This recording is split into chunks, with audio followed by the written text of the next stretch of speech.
So it's actually at this time, but I'm okay with this because this is coaching for me right now.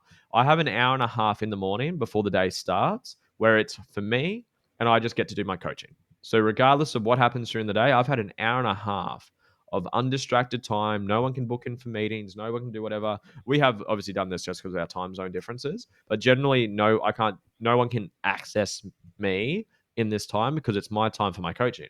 I have learning scheduled in. So learning is my second value or self growth, and wealth is my third one. So I review my finances on a daily basis. How much is in the bank account? What's our investment portfolio look like? How many revenue? How much clients have we had this week, this month, etc. So put just more structure, more success. So where do you want more success? How can you add more structure in? If you just start doing those daily huddles, it will change your life. The daily huddles fucking changed my life because I get overwhelmed. If I don't do a huddle, I'm like, fuck, what am I doing today? Like, what am I working on? What needs to get done? But I've got my huddle, and just to give you even more clarity, send it to someone who's going to hold you accountable. Do huddles with them. If you've got a team, do it with your team. And then I write down my outcomes on my notebook right in front of me.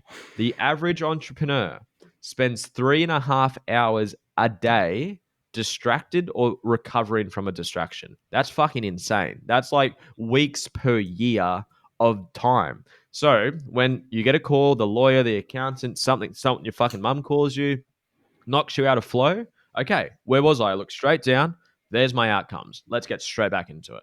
So that's how I guess put structure in with it, but at the same time, I'm not attached to, oh my God, I need to achieve this. Otherwise, I'm useless. I'm not good enough. I'm not worthy. Nah, I'm fucking No. amazing and worthy and whole and beautiful and perfect, exactly the way I am, regardless of how much money I have in my bank account. So I'm already in a beautiful sense of peace and love and gratitude. And then I take action out of that space, not desperation and neediness, because that's the repelling energy that most people have with their goals. The harder you try, the less you achieve. So that's yeah, that's my thoughts on that.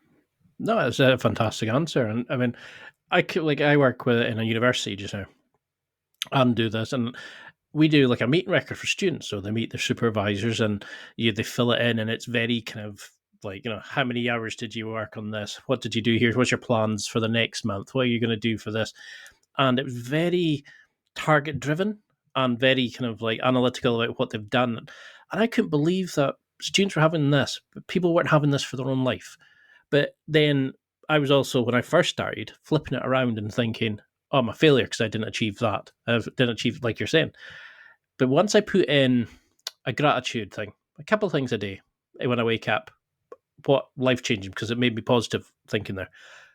Get a glass of water at some point before I go to work. But I'll let you know, without being easy, you just slowly increase habits. But wonderful. But so many people don't even have any kind of setup. They go straight into work after running off a bus, panicking and go, oh crap, what am I doing? And they spend the rest of their day chasing their tail.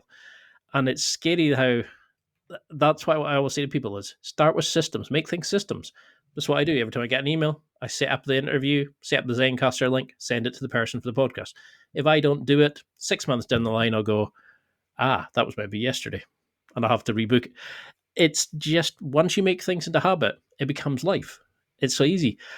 Where's your line then between confidence and ego? Because I do jujitsu. I find that I learn best and roll best in a competition when I'm calm. I'm between calm and rage. If I'm psyched up and I'm gonna fuck you up and terrible. But if I'm completely relaxed, I'm terrible. If I'm confident, but if I'm between confidence and ego, I find I just go into a flow state that I'm unbeatable. But I can't. I always sometimes lean one way or the other, depending on the situation. Where do you fit into this? How do you think people learn best